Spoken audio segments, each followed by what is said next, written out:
Now we'll take a look at the relationship between extrusions and holes. And although there are tools which will allow you to punch holes in 3D objects, the Solid by Extrusion tool has the ability to perform a similar operation. To see how it works, let's make a washer for a bolted connection. I'm going to start in wireframe, and I'm going to start with a place circle tool. So we drag, I'm going to make my washer with a 1/2 inch radius, that's 12.5 millimeters.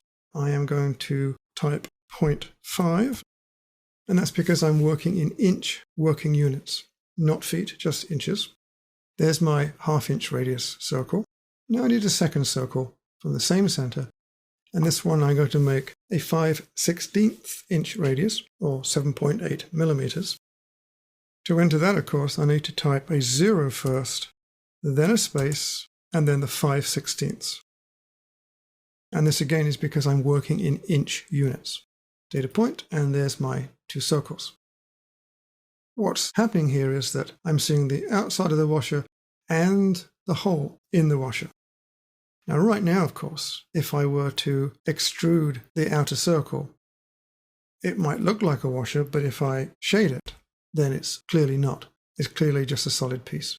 So we'll get rid of that, and we will undo that. What I need to do now is to convince MicroStation that the inner circle is actually a hole in the outer circle. To do that, I need to use a different tool.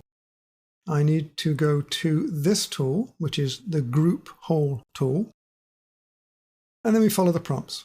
Identify the solid element, well, that will be the outer circle.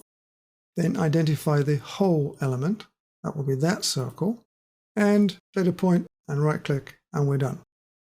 Now let's try an extrusion. I'm going to extrude in this direction, and the extrusion will be 1/8 of an inch. I know the decimal for that, which is 0.125. And data point. And there's my washer with a hole. Let's double check that with a shade. There we go. So now we have a washer. Now, there's no limit to the number of hole elements that can be attached to a solid, but there can only be one solid. So in this case, we have a single hole in a single solid, but in another shape, we could have several holes in a single solid. Any shape can be the solid or a hole element, which makes this a very powerful 3D tool. Now, in the next video, after you practice a little bit, we're going to complete an exercise, which again you'll find in your extrusion exercises PDF file.